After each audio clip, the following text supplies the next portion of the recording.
salas na cidade de Cáceres e 2 salas na cidade de Lucas do Rio Verde, Mato Grosso. Por favor, Alessandro, vem para aqui para frente.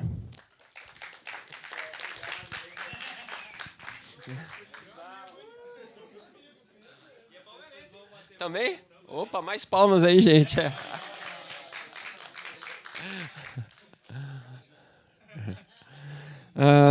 E a gente tem a prata da casa aqui de Salvador, Suzana Argolo, do Grupo Sala de Arte. Suzana Argolo é administradora de empresas, integra o circuito Sala de Arte desde 2009. Atua como gestora financeira e diretora de programação na Sala de Arte. Foi idealizadora de diversos projetos na área cultural, atuando também como curadora, produtora e responsável financeira dos projetos. Atua na área de projetos de viabilidade de novas salas de cinema e presta consultoria a novos exibidores. Suzana, aqui para frente, por favor.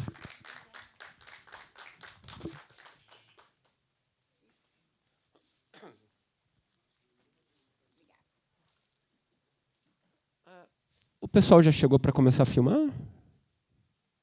Já está filmando? Tá. Bom, a ideia da gente é que vocês contem um pouquinho a experiência de como vocês chegaram no ramo cinematográfico, abrir sala de cinema. Tenho repetido isso, às vezes é mais fácil abrir uma sala de cinema do que manter a sala de cinema, pensar programação, os custos de exibição, funcionários, custo de luz, de água, projetores, som, a concorrência, leal e desleal, pirataria, enfim, são muitas variáveis que a gente tem. E eu queria que vocês falassem um pouquinho da história, da trajetória de vocês e do grupo de vocês, por favor. Oi, gente, boa tarde. É um prazer estar aqui. Eu achei excelente essa ideia de Cláudio, do Panorama, de fazer esse seminário de exibição. Eu fico dizendo que os exibidores não eram convidados para essas discussões, não é, de políticas públicas, falando sobre o audiovisual.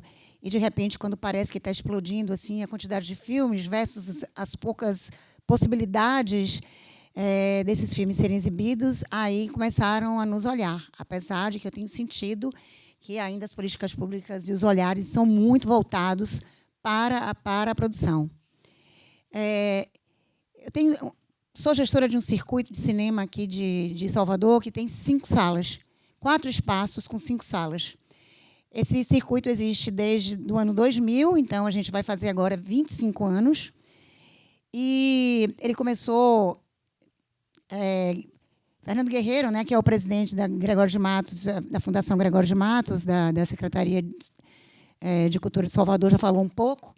Ele partiu de uma ideia dele de ocupar um espaço aqui, que ele convidou um dos sócios fundadores da Sala de Arte, e, a partir daí, então, começou esse pequeno circuito que vocês imaginam, né? Se considerando como um circuito de arte, assim, com 5 salas, ele é considerado o maior do Norte e Nordeste. Aí vocês imaginam como tem gente querendo botar dinheiro nisso, né? 5 salas é o maior do Norte e Nordeste. E aí, então, por que será? Realmente é um grande desafio.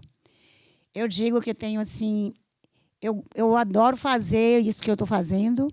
Passo 29 dias no mês agradecendo. E chega dia 5 do mês eu falo, por que eu não fiz concurso para auditor fiscal? Quando eu vejo todas aquelas contas na minha frente, aí eu falo, mas o resto do tempo, gosto muito. E, assim, o circuito de sala de arte, eu gosto de caracterizá-lo muito pela programação. Aí vou dizer o quê? Porque tem cinema independente, ele é independente porque não faz parte de um grande...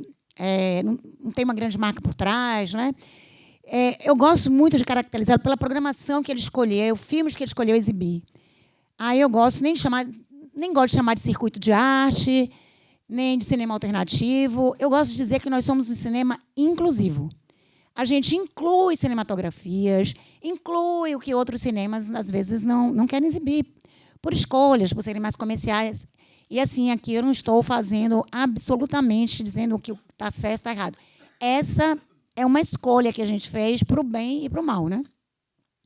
Então, quando a gente faz essa escolha de fazer uma programação mais voltada para filmes independentes, para filmes que fizeram aí carreira de festival, de filmes que têm algo a nos dizer, que aumentam assim, um repertório que a gente acha que vai melhorar a sua visão de mundo, a sua empatia, ver o mundo sob diversas óticas. A gente também paga um preço por isso, e agora aqui a gente está até sentado para conversar com diversas... com distribuidores, com produtores, com pessoas que são responsáveis pelas políticas públicas, para dizer assim, é importante continuar exibindo esse tipo de filme. O cinema nacional é importante, então bora ver aí, né, quem vai pagar essa conta para que a gente continue exibindo isso. E para a gente é importante. A gente, em alguns momentos aqui, falou um pouco sobre essa questão de programação, de filmes de autor, de filmes cabeça. Eu não gosto muito de entrar nessa seara assim, do que é a escolha do que vai ser produzido, né? Porque eu acho que nessa questão da criação, se a gente entra muito assim, nas escolhas, parece que a gente está fazendo, sei lá, escolhendo caminhos e às vezes até barrando que novas escolhas sejam feitas. E o que a gente acredita, pelo menos na sala de arte, que é o que eu chamo de cinema inclusivo, é que todas as formas de arte devem ser feitas e mostradas. E, assim, a gente acredita num projeto, né? Num projeto de humanidade, num projeto de país, num projeto de mundo. E se a gente, nessa escolha de projeto, a gente imaginar que a gente tem que entregar às pessoas apenas o que elas estão habituadas a ver, e aí o que a gente pensa que elas querem ver, eu não sei se a gente vai conseguir construir esse mundo que a gente pretende. Então, é preciso que a gente entregue para essas pessoas coisas que elas ainda não viram, porque a gente tem um país que, infelizmente, por diversos motivos, muitas pessoas não têm uma formação cultural sólida para conseguir assistir a alguns filmes e achar que é interessante ou que elas conseguem entender. E, às vezes, elas nem vão ao cinema para ver isso porque elas não se acham capazes daquilo. Por isso que eu acho um pouquinho que o cinema de arte fecha, né, um pouco as portas para que outras pessoas adentrem esses espaços. Então, eu acho assim, é preciso que a gente produza e mostre diferentes conteúdos. E se a gente fala de política de audiovisual, assim, como a indústria, não é uma única métrica. Os resultados que ele dá de números que são mostrados, não é?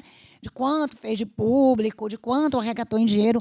Claro que isso é importante. A gente fala de dinheiro público e a gente precisa também dar respostas. Mas a gente está falando de uma qualidade de cinema, de coisas importantes que a gente precisa fazer, de preservação de memória, sabe? De filmes que são feitos que depois servirão aí como fontes de pesquisa, sabe?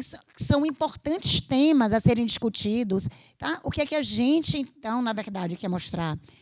Aí, eu gosto, às vezes, de citar Drummond, com um poema lindo que ele fez para Portinari, que a gente vai, assim, eu falo que a gente vai continuar semeando margaridinhas, sabe, de bem-querer no baú dos vencidos. Porque com o projeto de mundo que a gente pretende, lutando por ele, eu acho que um dia seremos vencedores. E eu acho que a sala de arte está, assim, com esse projeto. É difícil, ter uma sala, praticamente uma sala em cada lugar, e ter que pagar a conta de um projecionista em cada sala, de uma equipe em cada sala, custa caro. E a sala de arte ela se colocou com diferentes tipos de arranjo de gestão. Então, a gente tem uma sala no pequeno shopping, é realmente um shopping aberto, aí essas salas são alugadas de uma empresa privada. A gente tem salas que a gente já ocupa, assim, há cerca de 20 anos, mas que a gente faz através de licitação com órgão público. É uma sala do governo do Estado. A gente tem uma sala na Universidade Federal, que a gente tem parceria, tipo uma parceria público-privada nessa sala. Então, são gestões diferentes. Como a gente também já abriu salas e teve que fechar, como a gente também vive aí assim, com outras salas no radar, o que é mais que a gente pode fazer, que outro tipo de espaço a gente pode ocupar. Então, até sei mais ou menos como é que funciona uma sala pública por estar dentro de uma sala de uma universidade pública e sei que dentro das universidades tem outros modelos de gestão de sala de cinema. Tem universidades que elas próprias fazem a gestão da sala de cinema, como tem na USP, né? A USP é uma universidade rica. Mas eu sei que dentro das universidades federais, muitas vezes não há um recurso para gerir as salas, que são feitas e que depois, muitas vezes, ficam sem programação, ou não tem programação diária, ou, às vezes, não conseguem uma programação assim, dos filmes que estreiam na semana, não conseguem se colocar como exibidores, terem cadastro na Ancine. Então, realmente... A gente tem que ficar pensando sempre em diversos modelos de gestão para a gente conseguir sobreviver. Aqui, eu digo que a gente teve um ano um pouco mais tranquilo, que a gente pôde respirar mais aliviado, porque aqui em Salvador e na Bahia, eu acho que eles, de certa forma, retribuíram o trabalho que a Sala de Arte, o Cine Glauber Rocha faz. Então, a gente conseguiu alguns recursos da Lei Paulo Gustavo, que é um recurso também que prevê essa manutenção de cinema, que respira mais aliviado, mas, claro, com muitas contrapartidas, e a gente tem que dar socialmente, retornar socialmente também esse recurso que é colocado para a gente. Mas realmente todos os dias. A gente faz a programação na segunda-feira, já não tem aqueles filmes que com certeza entrarão. Claro que tem aqueles que estão no radar, que provavelmente entrarão na programação, mas a gente está ali, a cada segunda-feira, vendo os números que, sabe, cada filme performou, como ele performou no resto do Brasil, em salas que são parecidas com a gente, que estão fora de Salvador, mas salas que são daqui também. Como é que foi o circuito? Aumentou, diminuiu? O que é que a gente aumentou ou diminuiu? Então, a gente está aqui em Salvador, vivendo as particularidades dessa cidade, com alguns cinemas de rua, com as questões de violência, né, de segurança pública que tem na cidade, e teve que se adaptar a questões muito complicadas que vieram depois da pandemia, que elas vão aos poucos, sabe? O público, aos poucos, vai voltando para as salas. Realmente, a gente já viu um crescimento desse público, mas a gente tem ainda um enorme desafio pela frente. Cláudio já falou aqui, quando se fala em aumento da quantidade de salas que estão no país, mas primeiro preciso ver as salas que existem hoje, a ocupação dessas salas. Então, vamos fortalecer o circuito que existe hoje. É claro que também pensar em ampliar, porque a gente tem muitos municípios nesse país sem sala de cinema, muita gente que nunca foi ao cinema. E, assim, eu sou de um município com 5 mil habitantes, e, quando eu era criança, meu pai tinha um cinema. Então, eu estava ali, criança, assistindo aos filmes da cabine, lá no projetor 16. Mas, assim, aí quando fala, o cinema não morre, o cinema, às vezes, ele morre como um modelo de negócio, ele vai sendo recriado dentro de outros modelos de negócio. Porque cinema, nessas pequenas cidades do interior, eles morreram. Eles morreram com a televisão. E agora a gente vê uma retomada de salas. Aí espero que isso realmente possa acontecer e que possa chegar nessas outras salas.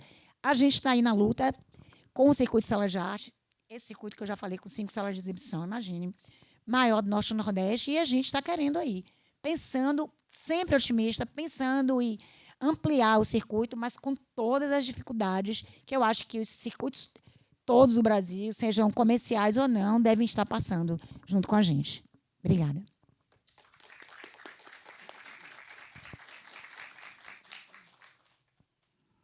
Oi. Para quebrar o gelo. Legal, Suzana, ouvir tua história. Tua luta, tua batalha aí. Eu te acompanho. Eu vejo seus comentários lá. Como todo mundo, todos aqui têm uma história de cinema. Como o Cláudio anunciou, eu sou fisioterapeuta, formado há 30 anos. Eu era empregado em uma clínica, aí virei sócio, mas ganhava pouco, eu queria crescer, ganhar, e assistia o salário que eu ganhava na clínica, eu gastava alocando filme em umas videolocadoras da cidade. 5 filmes por dia, na média. 4, 3, 5, dependia do meu espírito. Aí surgiu uma oportunidade de eu abrir uma videolocadora. Eu viajei na minha lua de mel para Porto Seguro, conheci um casal de Santo André que trabalhava com videolocadora e a ideia foi boa. Comprei a ideia, Fiquei 15 dias em Santo André, voltei a abrir videolocadora, pá, explodiu videolocadora. Na época que ganhava muito dinheiro com videolocadora, né? Um sábado eu locava 1.000 filmes a R$5, que era o ingresso do cinema na época. E depois eu fui passear novamente, 2 anos depois, em Ilhabela. No retorno, em São Sebastião, conheci o Hugo Canterúcio, que alguém conhece aqui, né? Pai do Flávio, né? Do Alexandre. E ele era o dono do cinema, ele estava sentado lá fora, eu não sabia, eu fiquei lá de fora olhando, eu era curioso para saber como que saía aquela luzinha lá de dentro. Eu jogava bala no cinema, quem lembra do cinema, eu jogava bala, brilhava, né? Eu ia no cinema só para fazer essas coisas aí. Aí ele me mostrou a sala, ele falou, não, eu conheço o dono aqui, abriu lá, me mostrou a sala de projeção, ele tinha um projetor de 70 milímetros lá. Ele falava para mim, eu dava de entendido, não entendia nada. 70 milímetros, 35, não entendia nada, eu só queria saber onde que vendia.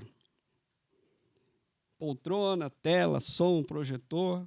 Ele falou, tem um amigo em São Paulo, é melhor você procurar ele, que todo mundo conhece aqui, que é o Chiquinho. Acabou minhas férias ali na praia. Peguei o carro com a família, São Paulo. Fui conversar com o Chiquinho. Lá alguém já foi na empresa dele aqui? Já foi, né? Então lá tem as poltronas, tinha os projetores, tudo. Hoje mudou, hoje é uma mega empresa, né? Quem conhece a indústria dele, nova fábrica, lá é um espetáculo.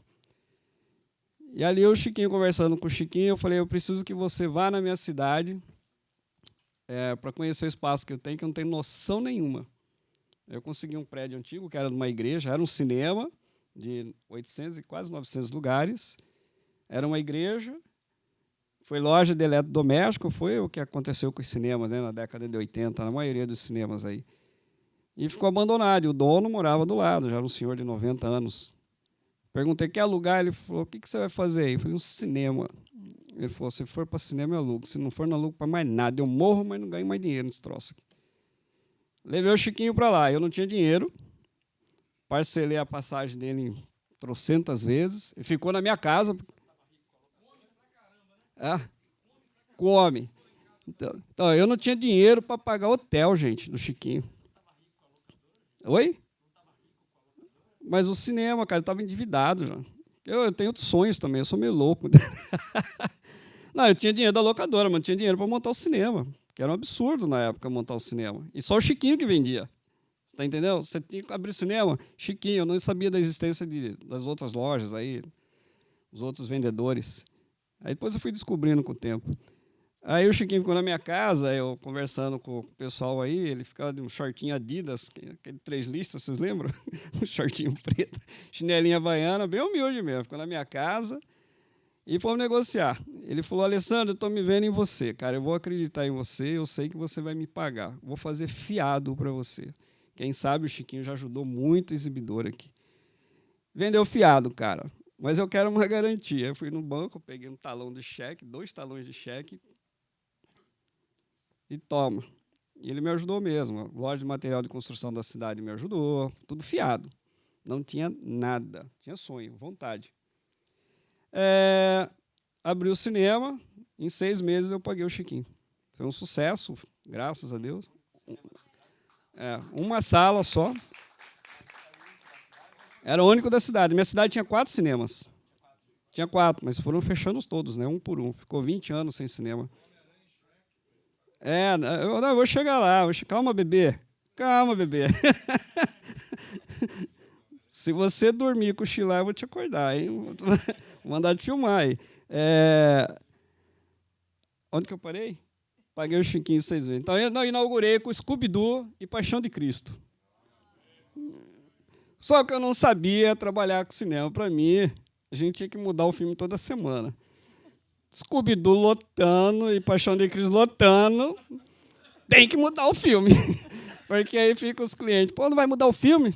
Vai ficar esse filme até quando? Falei, pô, uma semana só. Ou eu falei, agora, né, cara? Aí, Troia. Corri atrás de Troia. Tem uma cópia em Cuiabá. Puta, lá vai eu buscar.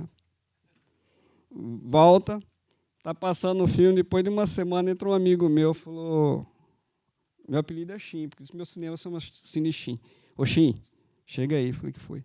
Eu assisti esse filme em Cuiabá acho que está trocado a parte dos filmes aí. Eu falei, como assim? Você não assistiu ainda? Eu falei, não tive tempo. Então, o Aquiles, tem uma cena lá que matam ele, e depois, na outra cena, lá na frente, ele está vivo de novo.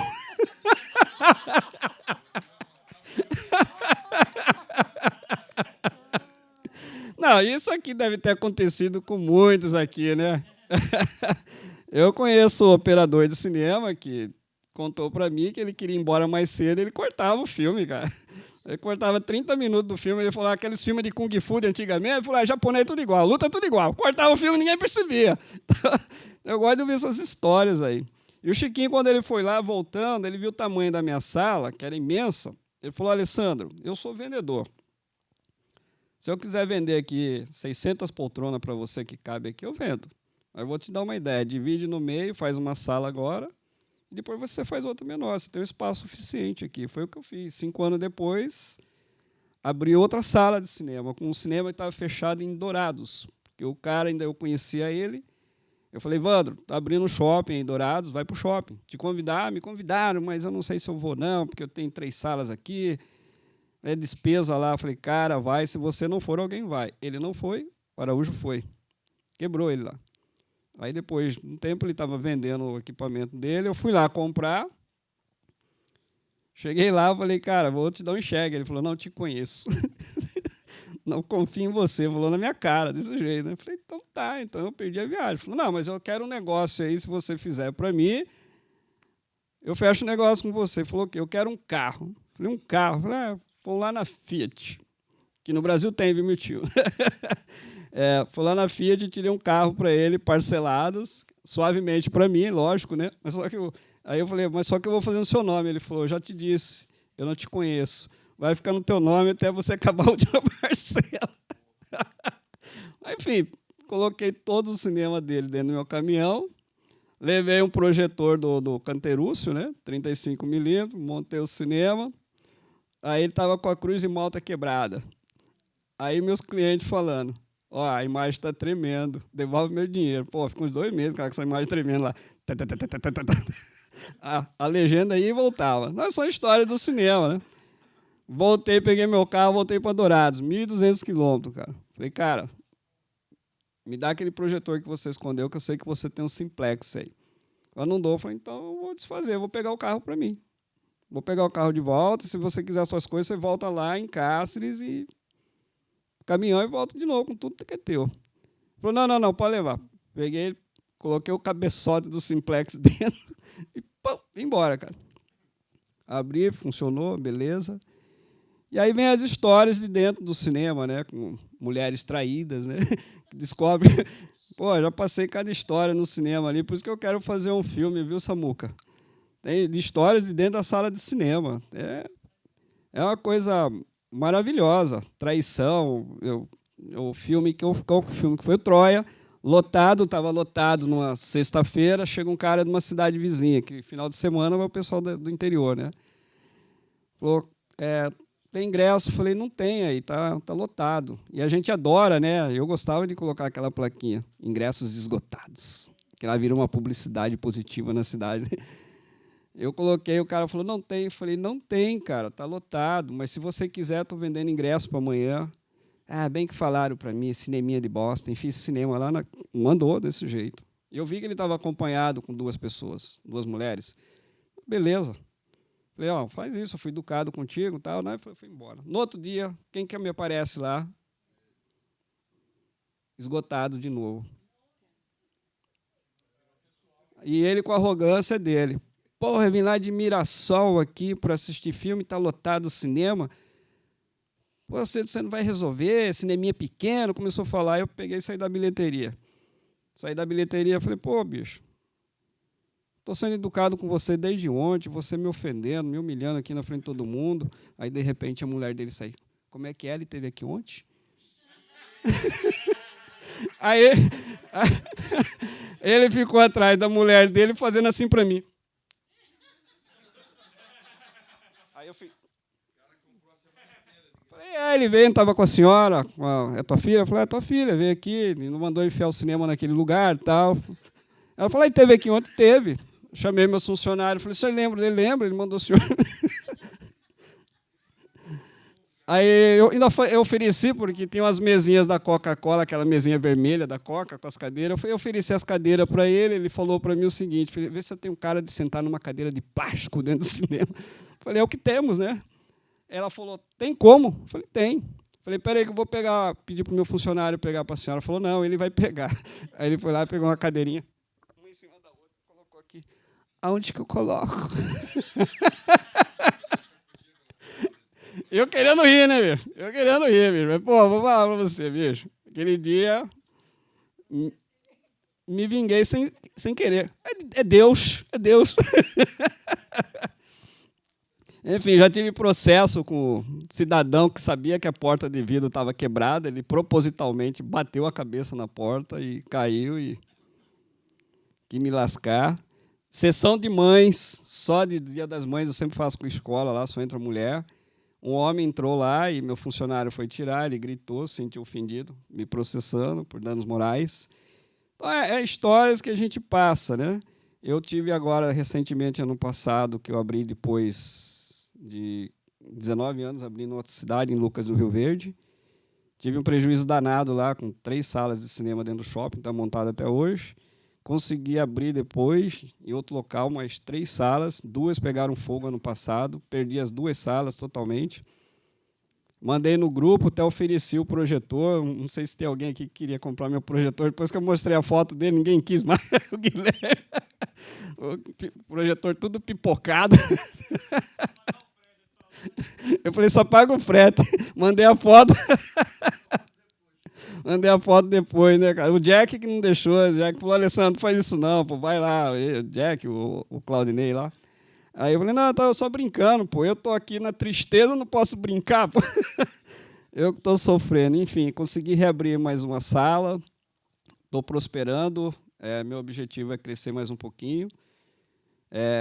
Tô abrindo agora, esse ano, mais 3 salas de cinema, aumentando o parque exibidor.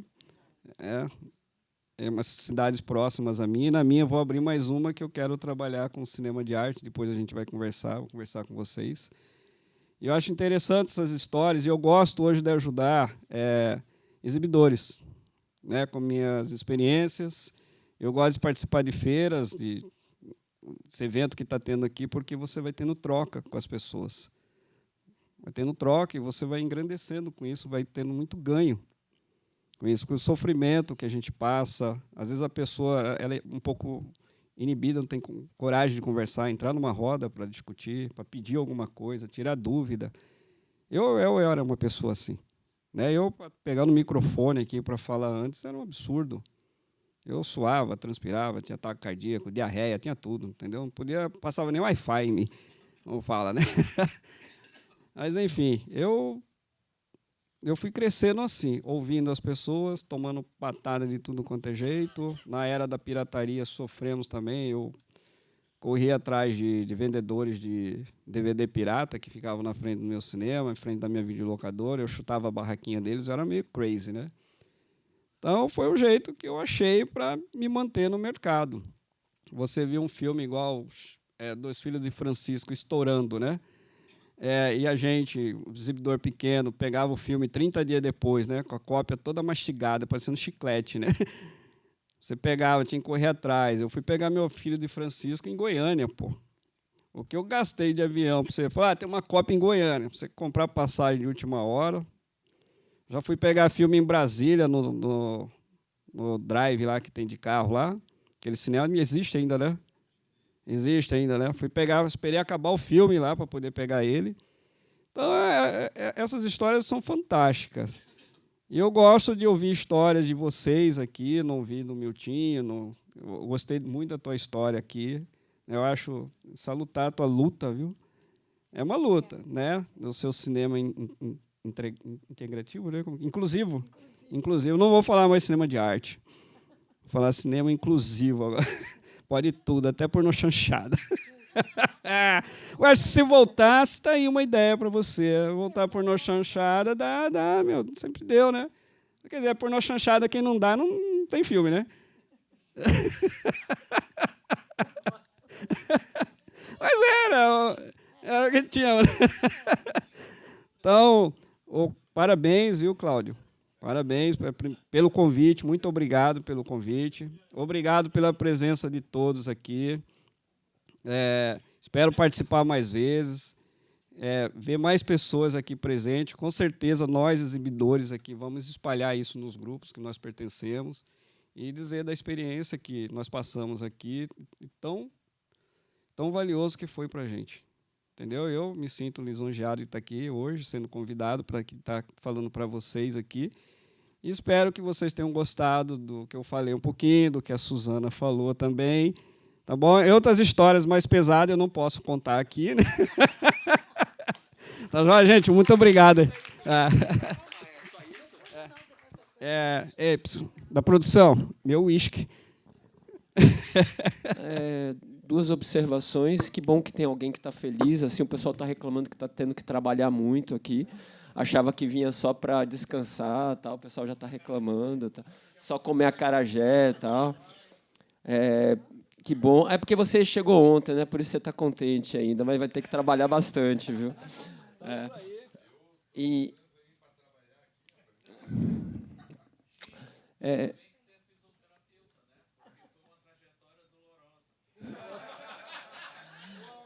Eu queria fazer uma observação, cara. Eu não pensei que você fosse tão alto astral, assim. Sua foto tá tão séria lá no Zap. A gente falou, você tá tão assim executivo.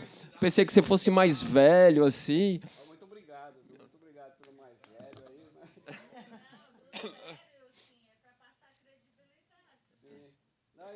Desculpa, Cláudio, falo muito de projeto social, né? Eu, desde quando abri o cinema, eu já faço projeto social. Eu levo Casa da Criança, eu levo a Pai, tudo gratuito, tá, gente? Desde a entrada até a pipoca eu dou. Casa dos Velhinhos. O único projeto social que eu não faço mais foi com o menor infrator, que me deu muita dor de cabeça, perdi clientes, porque tinha uma logística muito grande para levar esses menores infratores para o cinema, então eram 10 policiais, às vezes, para cuidar de 3. Então, aquilo lá intimidava meus clientes. Então, meninos de 14, 13 anos, dá dó a gente ficar sabendo que são assassinos mesmo, que matavam pai, matavam mãe, vizinho. Então, isso aí impactou muito no meu cinema. Eu cancelei isso aí. Por mais que eu queria essa inclusão, viu, Suzana? Eu penso igual a vocês aqui. A gente tem que dar uma volta, um retorno, né, que eu agradeço muito. Tudo que eu passei não foi em vão. Então, eu tenho que retribuir também. Só que, como a Suzana e a maioria aqui, com as políticas públicas, que eles falam tanto de ajudar, eu acho que a gente acaba ajudando muito mais, sem saber que ajuda, né? Então, eu gosto de retribuir, eu gosto de participar, ouvir esse pessoal que trabalha com essas políticas públicas, para eu querer entender como que funciona isso.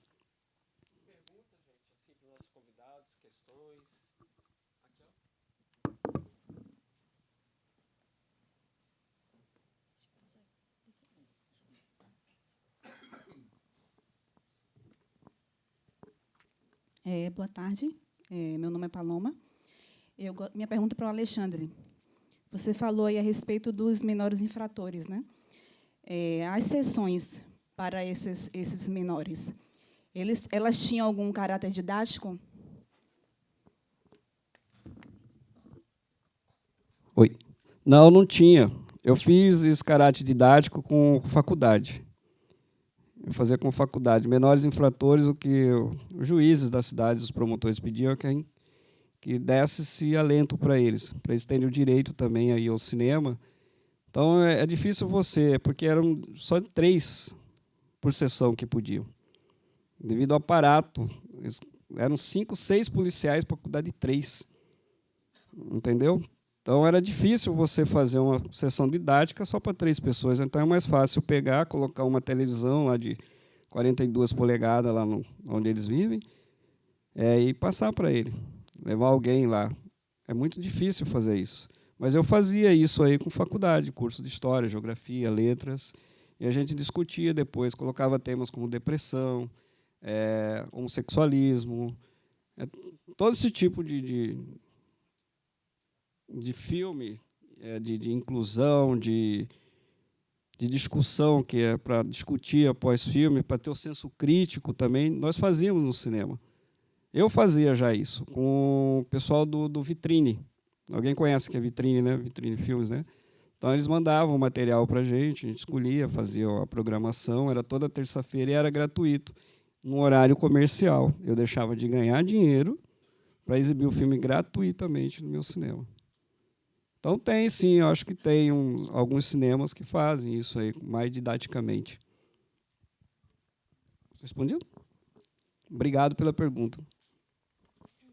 Boa tarde. Eu me chamo José Araripe, sou diretor. Queria saber de Suzana e também de Alessandro. Primeiro, falar para a Suzana que realmente é um significado mais amplo, o cinema de inclusão. Porque, afinal de contas, cinema é de arte, todo filme é de arte, mesmo que seja de Kung Fu, é de arte. Então, eu queria saber como vocês observam, do ponto de vista, a função e o resultado do trailer. Porque eu defendo que o cinema brasileiro precisaria também de uma cota de trailer. Porque o trailer, pelo menos para mim, ele é uma comunicação que toca muito. Quando eu vou ver um filme e que eu vejo um trailer, normalmente eu volto para ver aquele filme, porque o trailer é, talvez, a melhor comunicação de um filme. Então, eu sinto que não tem trailer brasileiro passando nos cinemas. Não seria essa uma forma também da gente estabelecer, com cota ou sem cota, uma melhor inclusão do trailer brasileiro? Araripe, a gente estava até falando aqui nesses dias como a gente já recebe o material muito em cima do lançamento dos filmes, quando recebe. Então, o trailer é muito importante. Nossa, ele está ali vendendo. Sabe os espaços que a gente tem antes e que, às vezes, passa algum VT, publicidade, que as pessoas compram aquele espaço para divulgar algum serviço, algum produto, não é? Algum espaço que o governo, para mostrar algum resultado, mostrar algum programa social. Assim também são os trailers, que estão ali para as pessoas se encantarem pelo filme, e eles são feitos, normalmente, com esse objetivo. E, infelizmente, nem sempre a gente tem esse trailer com a antecedência necessária, né? Que a gente precisa ter para esquentar esse filme por mais tempo. Mas é muito importante. Eu mesmo tenho uma particularidade com o trailer. Se eu entrar na sala de cinema e perder os trailers, o filme perdeu a graça para mim. Eu tenho essa particularidade comigo, porque o trailer, para mim, é importante. Igual o senhor falou, quando eu vejo um trailer, às vezes um trailer engana a gente também, né? Monta um puta trailer, uma merda de um filme. Na maioria das vezes. Ultimamente está sendo assim, né? Colocam atores bons, a gente comprava a ideia, né, que Robert De Niro, Al Pacino eram significados de filmes bons, né? E hoje a gente não está vendo muito isso. Então, o trailer é importante, sim. E quanto ao nacional,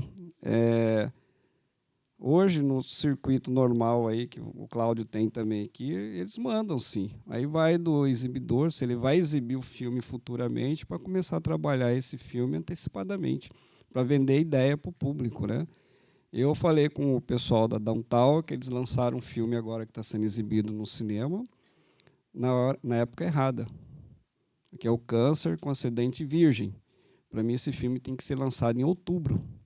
É um filme nacional, muito bom, uma comédia que é a semana do Outubro Rosa, que, né, o tema fica em voga no país inteiro. Eu consegui levar público para o meu cinema, porque na minha cidade, no hospital onde eu trabalho, tem um setor de câncer lá, né, tem um anexo de câncer, de oncologia. Eu já tinha recebido antes, eu estava trabalhando, já umas 2, 3 semanas antes. É porque eu peço para os meus gerentes, eu fico acompanhando o filme, eu pergunto às vezes no grupo, eu pergunto até para o Jack, como que está o filme, né, Jack? Então eu pergunto para o Paulo também, eu converso com todo mundo, falo, o que vocês vão colocar essa semana? Qual que é a sugestão da semana, tal semana? Então eu fico acompanhando. Eu estou longe dos grandes centros, eu tenho que acompanhar isso aí. Eu recebi o material, peço para o meu gerente baixar em DCP e converter e passar no trailer. Se eu ficar atrás de distribuidor, estou precisando de trailer tal, não mandaram, porque hoje é via Huawei, né? Antes os trailers vinham no HD embutido. Eu já vinha com o combo completo, né? Já baixava o filme, o trailer já estava colado.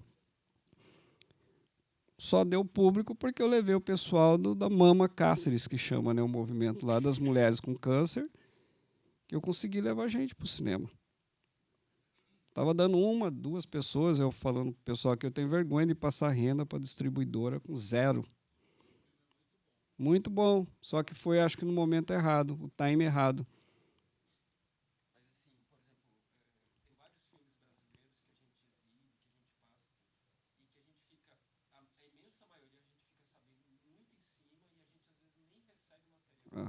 Mas nem no YouTube tem.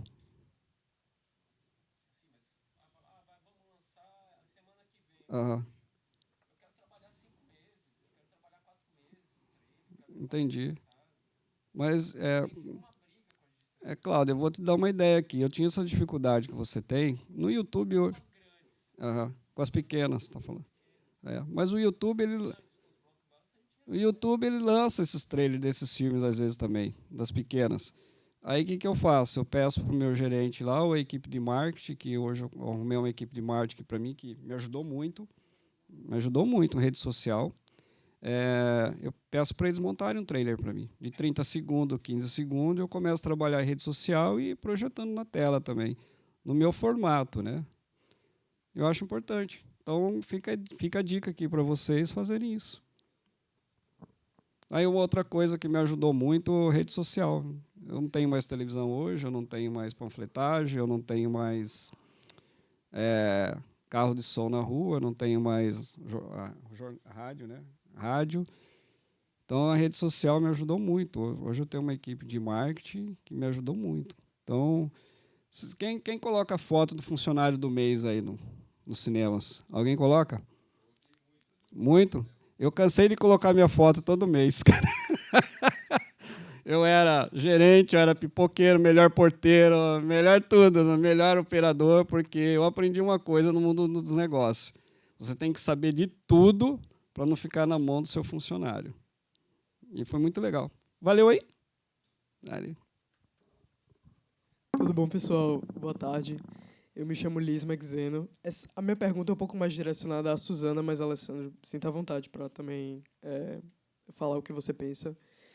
Às vezes eu sinto que a sala de arte, os filmes que são fora, os cinemas que são fora do shopping, parece que eles convivem, as pessoas que os frequentam convivem em outras bolhas. E eu me pergunto, será que as pessoas não consomem esse cinema porque elas não gostam, elas não estão no sala de... Porque elas vão para um Cinemark, um UCI, elas estão no cinema, mas, às vezes, quando eu estou conversando com alguém que não está no mundo do audiovisual, e eu falo sobre sala de arte, a pessoa, como assim sala de arte? Não, pô, existe isso aqui na cidade, e às vezes ela nem sabia, e são pessoas das mais diferentes faixas etárias, né? Eu queria saber um pouco mais de você, Suzana e Clara Alessandro, como vocês se sentem que vocês competem no mesmo mercado que esses grandes cinemas, e como vocês talvez pensam em escalonar ou fisgar mais aquele público que talvez não os conheçam, porque às vezes eu sinto que não é nem falta de interesse de algumas pessoas que não vão, é sobre às vezes não saber que existe. Vocês enxergam esse desafio de fisgar as pessoas para outro cinema sem ser os de grande porte? Enxergamos, sim.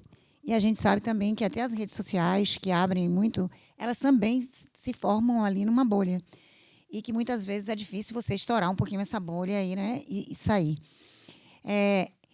Tem casos assim tão emblemáticos que a gente tem um cinema, e esse cinema fica numa rua, que é o cinema do museu, ali na Vitória. Ele tem um pátio que acontece coisas, inclusive acontece um cine-som, tem música. E tem pessoas que são do prédio do lado e que, às vezes, vão lá para algum evento, um lançamento de livro, e falam, eu não sabia que aqui tinha um cinema. Tem na porta lá, né, cinema do museu, café e e cinema. E as pessoas, assim, como fazer com que as pessoas enxerguem. Às vezes estava antigamente as pessoas olhavam muito a programação de cinema nos jornais, não é? Como fazer que as pessoas enxerguem que existem outras salas, além dessas salas como o Cinemark, o CIAI. É um desafio que a gente está aí tentando furar a bolha. Fomento social, criando projetos, como esse Cinesom que eu falei, que às vezes traz um público muito diferente para o cinema, e que às vezes a gente leva, inclusive, esse público para assistir a cinema nacional, que vai lá e vê um filme. A gente vai fazer agora, que vai fazer música mais popular, assim, que a gente chama de música brega, vai fazer um filme Paraíso Perdido. Aí talvez a gente encha a sala de pessoas, talvez faça uma sessão lotada para assistir a um filme da vitrine, né, que já tem um tempo, um filme nacional, Paraíso Perdido. E que aí, quem sabe, a gente vai formando novo público, né, para o cinema nacional, e pessoas que vão conhecendo o espaço. E toda vez que a gente vai falar antes da sessão, desses projetos, a gente fala sobre todos os nossos espaços, fala da nossa rede social, pede para as pessoas nos acompanharem, mas é um desafio, porque são hábitos que as pessoas criam, mais ou menos assim, como se elas tivessem caminhos na cidade que elas percorrem, né? Tem gente da Universidade Federal que não sabem que tem um cinema dentro da universidade, que ficam no prédio ao lado do prédio do cinema e não falam, aqui tem um cinema. É um desafio. Tem mais coisas que a gente pode fazer. Eu queria o quê? Panfletar na porta, né? Essa coisa que você diz, a gente não panfleta mais, eu queria panfletar na porta. Diz assim, poxa, eu conheço ali o Shopping Passeio. Tem um cinema ali? Como assim? O shoppingzinho é pequenininho, desse tamanho. Tinha um sócio nosso que falava, as pessoas não querem enxergar o que elas não estão interessadas. Eu não acho. Eu acho que a gente tem que... É uma linguagem, né? Tem uma linguagem para chegar. Eu acho que, por exemplo, o Globo, eu acho que expandiu um público, né, para o pessoal jovem, assim, e conseguiu aí uma comunicação que chegou num público específico bacana. E aí a gente também tem tentado, sabe, fazendo experimentos para ver como é que a gente consegue chegar em mais público. Não só pensamos, como a gente está sempre buscando, visitando, a gente recebe propostas, a gente vê, estuda a viabilidade, porque impacta muito o local, impacta muito a forma como as pessoas conseguem chegar nesse local, sabe? Se tem transporte público, se tem estacionamento, se é fácil chegar. Então, a gente tem realmente os equipamentos culturais da cidade estão mais no centro da cidade. A gente tem o do Shopping Passeio, que fica um pouco mais afastado, né? Mas a gente vive também em estado. E o Imbuí, Itapuã, sabe? E Vilas, Lauro de Freitas. E outras cidades, sabe? Interior e Feira, Jequié. E Aracaju. Temos sempre... E a gente sempre vê tudo, sempre olha tudo. Mas, claro, né, que a gente tem também os limites, aquela coisa da economia, necessidades ilimitadas e recursos escassos, né? Então, e como eu falei antes aqui, um modelo de gestão dentro de um cinema assim, inclusivo, um cinema com esse tipo de programação, ele tem que ser muito cuidadoso, muito pensado. E de que forma depois ele vai conseguir se sustentar, né? Como o Cláudio disse, o abrir pode ser até mais fácil do que sustentar uma sala depois. A gente já abriu salas que depois não conseguiu manter. Mas eram salas que já estavam prontas, eram auditórios dentro de algum lugar, que a gente foi lá e experimentou ter uma sala naquele espaço e não deu certo. Então, a gente não teve grandes prejuízos. Mas ter que montar uma sala todinha do zero, aí já custa bem mais caro e já fica mais complicado para a gente. Então, a gente tem sempre buscado alternativas de estar no espaço que precisa de adaptações, não é? Dadas as características do grupo, né? Do nosso circuito. Por isso que é bom participar disso. Hoje eu vi uma história interessante, que talvez seja interessante para você. A gente tem que mudar um pouco, né? E você quer atrair mais público. Eu vi uma história do Samuel hoje sobre isso. O Samuel trabalha com filme de arte. E para o cinema dele ser visto, o que você fez, Samuel? Colocou filme de comercial, né? Uma mescla. Às vezes, é para mostrar teu cinema, às vezes você vai ter que colocar um filme comercial É só uma ideia. Né? E uma coisa que eu aprendi no mundo do cinema, gente, isso da palavra cine, não aguento mais. Se vocês soubessem tanto de gente que vai no meu cinema procurar emprego achando que é o cadastro de cine. Não, eu estou falando sério. É sério. Não, eles vão lá no meu cinema procurar emprego. Então, hoje, no meu cinema, sobre divulgação, nos seus cinemas tem a palavra cinema, do lado de fora. Não, cinema, escrito na fachada, cinema. Tem. Então, isso eu acho importante. Nos meus cinemas hoje eu estou colocando Cinexin Cinema. Então, eu estou mudando mesmo, estou colocando a palavra cinema, que eu acho a palavra cinema muito importante. Que é para ficar na cabeça da pessoa. Não, tem um cinema ali, eu passei e vi um cinema. Eu vi um cinema. Eu acho a palavra cinema forte, impactante. Porque nossos cinemas aqui, que nós somos pequenos exibidores, né? Fala Cine Movie Land, Cineland, qual que é o teu lá? Cine Plus. Então, eu lembro que eu fui trabalhar, pegar uma sala de cinema em Cuiabá, lá na estação que pegou o Cineflix. O cara chegou para mim, o dono do shopping lá, fui negociar, e falou, qual que é a marca do seu cinema? Falei, Cinexin. Eu não conheço, eu quero uma marca aqui dentro. Falaram isso para mim. Não, mas quando eu ia conversar com o pessoal, eles achavam que eu era o representante do dono do cinema, porque achavam que o dono do cinema fosse um chinês, um japonês, né? Aí chega lá um moreninho bonito, sarado, fazer o que era.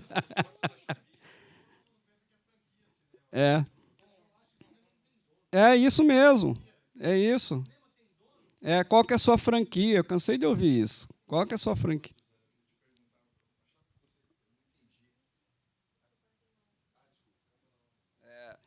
E passando para a pergunta lá do... Como que é o teu nome?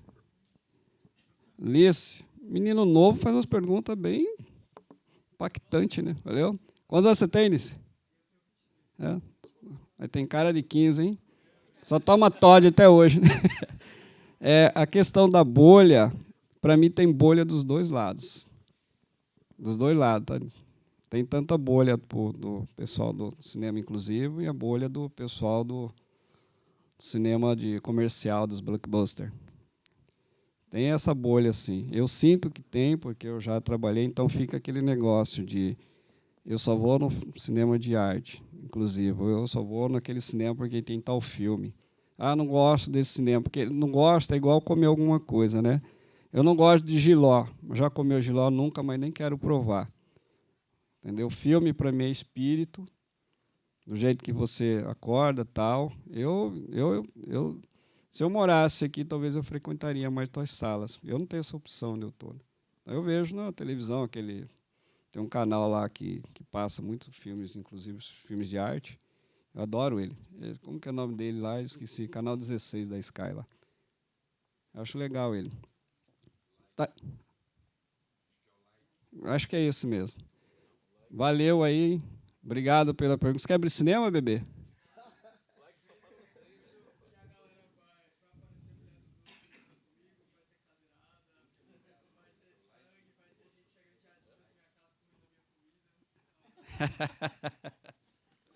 Suzana, desculpa, eu não entendi como é que é a estrutura das salas de arte. Assim, ela é vinculada a uma instituição pública, estadual, federal, municipal. E a outra pergunta eu queria que você me falasse sobre o desenho da tua programação. Assim, você tem um auxiliar? É você que faz? É um grupo? Como é que é? A Sala de Arte é uma empresa privada. Sabe, nós somos uma sociedade limitada. Temos sócios. Então, a gente tem uma sociedade, né? Atualmente, somos 3 sócios. Já tivemos uma formação societária diferente do que temos agora. E a gente aluga os espaços. Aí, tanto tem sala, né, que fica dentro de um equipamento do Estado, que a gente aluga. Teve licitação, a gente ganhou licitação e paga aluguel, que as pessoas chegam lá e às vezes querem fazer coisas gratuitas. Mas aqui não é do Estado? Não. O museu é do Estado. Esse lugar aqui é de uma empresa privada, é um cinema administrado pelo Circuito Sala de Arte. Aí você me perguntou de como é que é, mais uma coisa. Quem faz a programação, na verdade, temos 2 pessoas que cuidam da programação lá. Sou eu e um assistente de programação. Quem tem, acho que aqui não tem distribuidor, aí sabe, fala comigo ou com o Roberto. Então, somos nós que fazemos a programação. A gente não tem assim, uma grande equipe. Então, a gente faz a programação dos 5 espaços. Eu cuido da programação e do financeiro, né? Esse filme que tem que dar dinheiro para pagar esse boleto aqui, né? Eu sou funcionário do mês. Estou lá com minha carinha todo mês. Alô? Boa tarde, Suzy. Meu nome é Antônio. Eu já estive até no painel aqui outros dias, essa semana, né? Eu sou daqueles fanáticos por cinema, né, que aprendeu a gostar do circuito exibidor também, né? Por conta disso, eu acho que todas as inaugurações, nos últimos 30 anos de cinema aqui em Salvador, eu estive. Já viajei para mais de 20 capitais, eu acho que em todos, eu fui em quase todos os cinemas que existiam, pelo menos para conhecer, tirar uma foto para botar no Commons da Wikipédia, né? Inclusive, até comecei a escrever até artigo, o artigo da Sala de Arte, que está na Wikipédia, foi o que coloquei lá, né? E de Cineplus também, viu, meu tio? Lá na Wikipédia, né? Depois até parei e tal, porque aquilo ali é um pouco problemático, né? Mas, enfim, eu sou um grande fã do seu trabalho, do trabalho da Sala de Arte, né? Inclusive, acompanhei até todas as crises, né? A começar pelo Baiano, quando o Baiano fechou e o pessoal fez aquele. Então, eu queria que você comentasse a respeito das campanhas que foram feitas, né? Eu participei, inclusive, muito da última, né? Eu nem sou muito de rede social, mas corri atrás para o pessoal doar, etc. e tal. E, complementando, queria saber de você se a Sala de Arte vai voltar a fazer exibições, como tinha antigamente, a possíveis sexualidades, né? Próprias, né? Aquelas exibições próprias. Queria saber de você as 2 coisas. É isso, a Sala de Arte já passou realmente por diversas crises. A gente começou o circuito nessa sala lá no Baiano de Tênis, né, que era um clube, e tinha uma sala de cinema. Era uma sala, assim, uma sala de cinema, não, era um auditório que a gente adaptou para cinema, uma sala grande, um local assim, com estacionamento, que era ótimo, e depois foi vendido para uma empresa aqui que ia colocar um mercado, uma delicatessen. Aí teve tudo, teve abraço, né, do público para não fechar, mas não teve jeito, e aquilo terminou fechando, e eles prometeram que iam fazer uma sala de cinema no local, e não fizeram. E foi a partir daí também que a Sala de Arte teve que ir se reinventando e abriu essas 2 salas no shopping. E, no início também, foi quando a gente foi convidado para ir para o cinema da UFBA, e já passamos por crises assim, que a gente ia fechar o cinema do museu, que estava sem público. A gente teve um período, uma grande crise que gerou depois, dos próprios clientes da Sala de Arte, uma campanha. E teve, acho que, a grande campanha, que foi a da pandemia, né? Quando teve a pandemia, a gente ficou quase 2 anos com as salas fechadas. Eu realmente não acreditava que a gente seria capaz mais de reabrir as salas. E fizemos uma campanha virtual, uma vaquinha virtual, para arrecadar dinheiro para reabrir as salas. Elas estavam realmente muito estragadas. Imagina, quase 2 anos. Nossa, e foi um grande sucesso. Assim, eu digo que o público assim, quem é o patrocinador? O público é o patrocinador da Sala de Arte. E eles não deram só dinheiro para a gente, nos deram assim, força para reabrir, para dizer assim, poxa, é importante que a gente continue existindo. Tem um público na cidade que precisa da Sala de Arte. A gente já ouviu relatos lindos. Aí que eu digo, daqueles 29 dias que eu sou muito feliz, a gente ouve relatos lindos, sabe? De coisas assim que a arte salva. E isso também vai nos salvando, né, Cláudia, todos os dias, quando a gente ouve relatos assim. E a gente fez essa campanha, e primeiro reabrimos uma sala, aí, uns 4 meses depois, reabrimos as 2 salas do shopping. Depois que reabrimos essa sala do shopping, 1 mês depois, assim, um dos nossos sócios fundadores, que era a cara do circuito, sabe aquela pessoa que todo mundo conhecia do circuito, que fazia as relações, ele que era uma pessoa que tinha o péssimo hábito de sair das festas sem dar tchau para ninguém, resolveu sair da vida também dessa mesma forma. Um belo dia ele sumiu e foi encontrado, tipo assim, um dia depois, infelizmente, né, morto, e foi assim, um grande baque para a sala de arte. A gente estava reabrindo as salas. Aí a gente foi reabrir mais uma, deu o nome dele, inclusive. E depois de um tempão que a gente foi reabrir a da UFBA, porque tinha questões próprias ali das questões sanitárias da universidade. E graças mesmo à força dessa campanha, dessas pessoas como você, Antônio, que colaboraram e que disseram para a gente da importância de a gente continuar existindo. Em relação ao que você está me perguntando, de possíveis sexualidades, muitas vezes a gente tem mostras, festivais que são de terceiros e que nos procuram para a gente fazer. Tem uns que a gente sempre gostou muito de fazer, mas aí a gente, às vezes, até procura, né? Tem alguns que a gente próprio monta, né?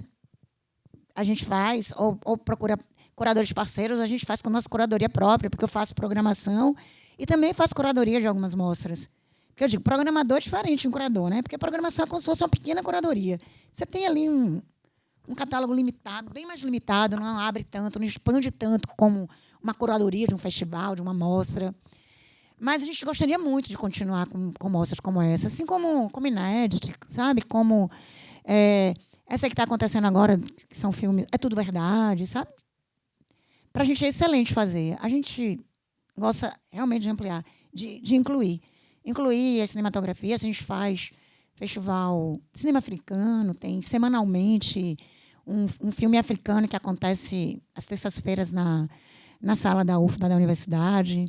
Então, se você tiver pessoas assim, contatos, quiser falar com a gente, estamos lá abertos para voltar com essas mostras, esses festivais, tá bom? Obrigada. Oi, eu sou o Gabriel, do Grupo Estação, no Rio de Janeiro.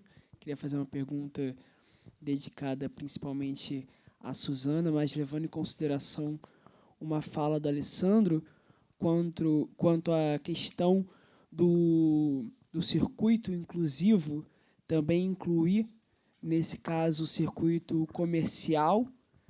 Eu faço essa pergunta pensando principalmente em inclusão de um repertório de cinema infantil, que é uma coisa que é mais cara e mais complicado para nós, exibidores desse cinema. Vou ter que voltar ao de arte, só pela retórica mesmo.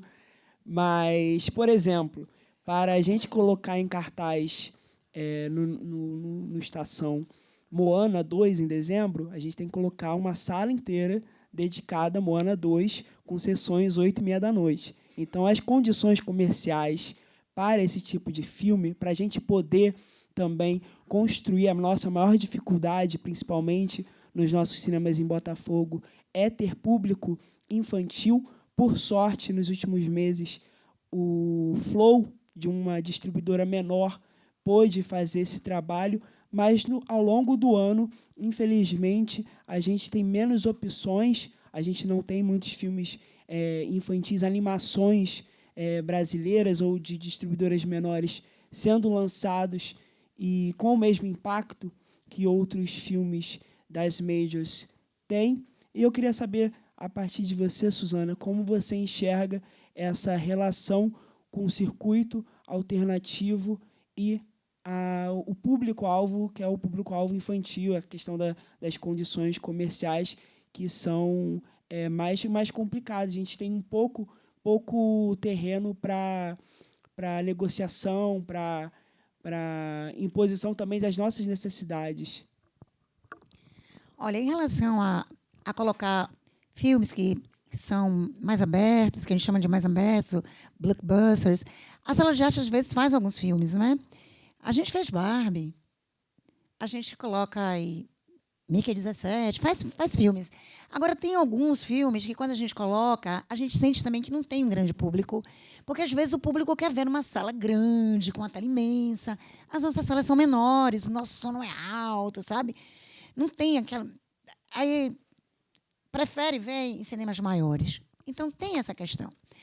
Agora, a gente faz algumas coisas, mas não são muitas. Em relação ao público infantil, é uma questão. A gente tem 2 projetos especiais para a criançada, que a gente chama o cinematógrafo e um que a gente batizou para as crianças menores de Fifito, como o cinematografinho e o Fifito. O cinematografinho já pega crianças um pouco maiores, que leem. E, às vezes, a gente faz um filme até dublado. Ou, então, um filme nacional. Mas, algumas vezes, a gente faz um filme legendado. A gente já fez filme iraniano para crianças. Então, esse é um projeto que acontece uma vez por mês, no sábado à tarde. E depois tem, assim, as crianças ficam num espaço, desenhando, numa mesa grande, que a gente coloca papel e os pais podem conversar, porque o cinema inclusivo tem essa coisa assim, de não ser um cinema só de bomboniere, aquele grande salão com bomboniere e as salas de cinema. Normalmente, a gente tem espaços de convivência, né? Cafés, porque é aquela coisa assim das pessoas chegarem, as pessoas conviverem, conversarem, falarem sobre o filme, ficarem depois. Vamos falar mais sobre isso, né? Agora, para a gente pegar um filme de lançamento, é muito complicado. Normalmente, a gente entra numa continuidade. Claro, a gente já perdeu aí o lançamento do filme. Mas a gente não consegue entrar. E se a gente entrar, não vai ter público. Para fazer um filme, dar full, né, como eles pedem na sessão, dar a sala inteira para um filme infantil, não tem como. A gente não tem esse público. Não adianta que não vai formar de um dia para outro. Então, a gente vai tentando formar através desses projetos. Aí tem um para crianças menores, que a gente faz um festival de curtinhas, né, para as crianças menores, com 1 hora mais ou menos de duração, e faz dos domingos pela manhã. E aí, como você diz, aí teve Flow. Aí Flow foi ótimo, né? Está sendo ainda. A gente está com Flow em cartaz, e aí é uma maravilha. Porque aí a gente consegue atender a esse público nosso que é adulto, que realmente também tem ido ao cinema, e o público infantil. Mas, com as condições comerciais, só nas continuidades bem lá para frente, quando a gente pode colocar só final de semana pela manhã. Senão, não tem como fazer.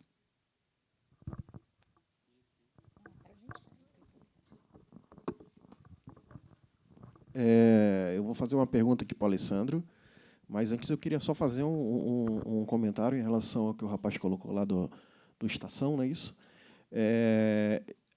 Sobre a questão de filmes infantis, inclusive nacionais, né, eu vou citar rapidamente aqui uma situação que aconteceu comigo ano passado, que é muito chato, às vezes, essas questões de condições comerciais.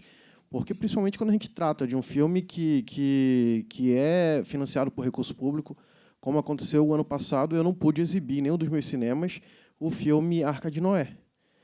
Né, simplesmente porque as condições de exibição para os complexos que eram de uma sala e o outro de 2 salas não eram viáveis para aquela situação. Né? Então, assim, a distribuidora não parou para visualizar essas questões.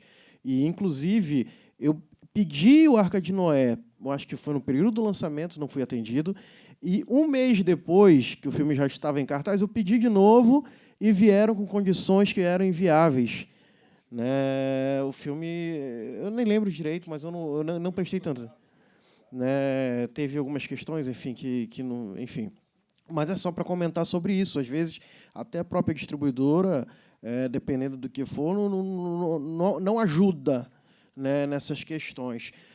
A minha pergunta vai para o Alessandro. Eu queria, na realidade, te pedir que comentasse um fato assim, que você comentou justamente que lá no início, quando você começou a sua história, a sua trajetória, o Chiquinho pegou e meio que te financiou, né, a sala de exibição. Né? Naquela época era 35 milímetros o projetor, os equipamentos eram mais baratos. Né? Enfim, a gente tinha uma economia diferente. Né? E aí eu te pergunto, eu queria que você fizesse um paralelo de custos, porque assim, a gente tem falado, tipo assim, aqui dentro do evento mesmo a gente tem falado, é mais fácil criar do que se manter. Mas será que é tão fácil assim abrir uma sala de cinema hoje em dia, criar uma sala de cinema? Eu queria que você comentasse, fizesse meio que um paralelo entre, naquela época, o que te custou um projetor 35mm e hoje, quanto que custa um projetor, o que você tem de acessórios e etc., que você necessita para abrir uma sala de cinema. Eu queria que você comentasse um pouquinho sobre isso. Obrigado.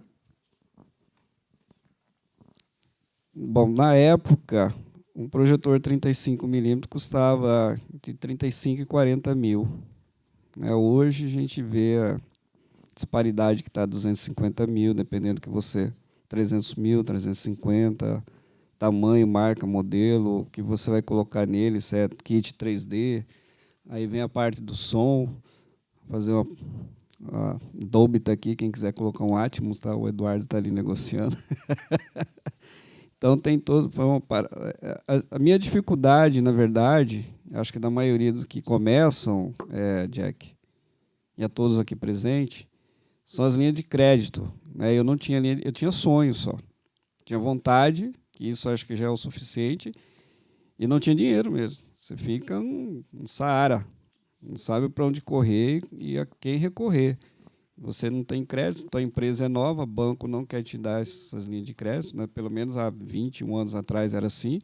Hoje tem uma gama de linha de crédito aí que, graças a Deus, tem ajudado a gente, mas a diferença é muito grande, que o custo disparou demais. Então, você abriu uma sala de cinema antes com 100 mil reais, né? Hoje, quando eu falo, às vezes eu chego numa cidade que vou abrir o cinema, quando você chega e abre o cinema numa cidade, todo mundo quer abrir cinema, né? E ele vê, eu ia abrir um cinema aqui, aí eu ia abrir um cinema aqui.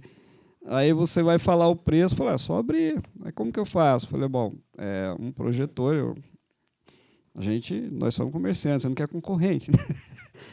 Aí quando eu brinco, eu falo 1 milhão por sala. E uma sala não dá. E eles não acreditam na gente. Mas a base é essa hoje. Se você for fazer friamente, um forro desse aqui, Boreal Negro, né, que é esse forro, é caríssimo. É 250, 300 o metro quadrado dele. Ar-condicionado. Quantos ar-condicionado? Poltrona, vai ser nova, seminova. Então aí você vai agregando os valores. Só o projetor é quase metade do cinema. Hoje em dia, ou 30% do valor de uma sala de cinema. E uma sala de cinema aqui, eu vou falar para vocês, eu admiro o Guilherme aí. O Guilherme é um batalhador, eu tô entrando na mente dele. Né, para ele abrir mais salas, que eu já tive uma sala, acho que muita gente teve uma sala, sabe que é ter uma sala de cinema circuito comercial. Eu estou falando assim por nós, você é uma luta, você é Joana Dark, viu? Só não pode te queimar. Não, mas é verdade, gente. Uma sala só, eu me sentia assim, como um nadador com uma perna amarrada, não passava dos 10 metros da raia. Então, eu corri atrás, porque eu comecei a conversar com pessoas que tinham 2, 3 salas, e as pessoas falavam, você vai ter um faturamento tanto, você vai agregar mais, você vai poder trabalhar, fazer uma grade de programação melhor. E realmente é. Aí, quando você tem 2 salas, chega o mês de dezembro, em junho, você quer ter 3, 4 salas. Aí chega fevereiro e março, só quer ter uma. Mas o custo, o Jack, voltando ao que você falou, hoje a pessoa tem que pensar bem, e nós aqui, que o meu tio já está querendo vender, quem quiser comprar uma rede de cinema está pronto. O William também, já perdeu os cabelos já. Quer comprar, né? É igual o cara que chega no casamento, a mulher tem 2, 3 filhos, preguiçoso.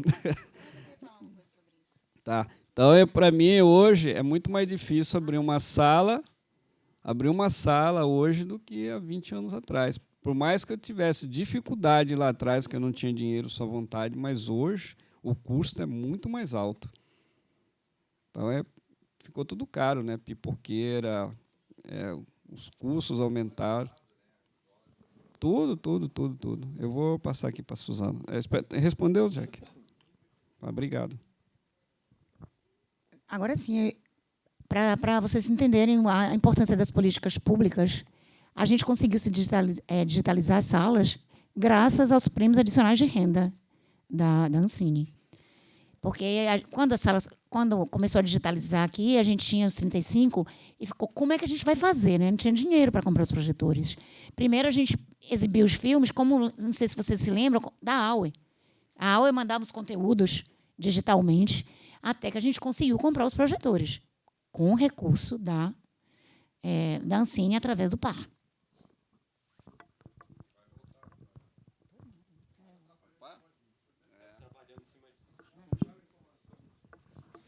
Calma. Gente, vamos encerrar. Oxim. Muito obrigado. Muito bom. Você viu? Você queria ir embora rápido. Um monte de pergunta aí para vocês dois, tá vendo? Suzana, muito obrigado também mais uma vez. Gente, vai ter uma mesa agora às 16. A gente vai debater cinemas públicos e privados, né? Pensando nessa possibilidade. São concorrentes, são aliados, como que a gente se reorganiza, né, dentro dessa temática que a gente está colocando aqui no panorama. O Jack vai fazer a mediação dessa mesa. E eu quero lembrar um pedido que foi feito, todos os exibidores que estão aqui, lembrar que, eu não sei se eu falei com Suzana, mas a sessão de cinema do festival para o exibidor, viu, Suzana? Foi feito um pedido que seja logo na sequência, tá bom? Em vez... Oi? Do horário. Acabou, a gente já fica para o festival, para o exibidor, tá bom? Aí depois vai para o coquetel, quem quiser sair para jantar. Tá cheio de acarajé esperando, o Guilherme. Tá bom, gente? Muito obrigado. Até daqui a pouco.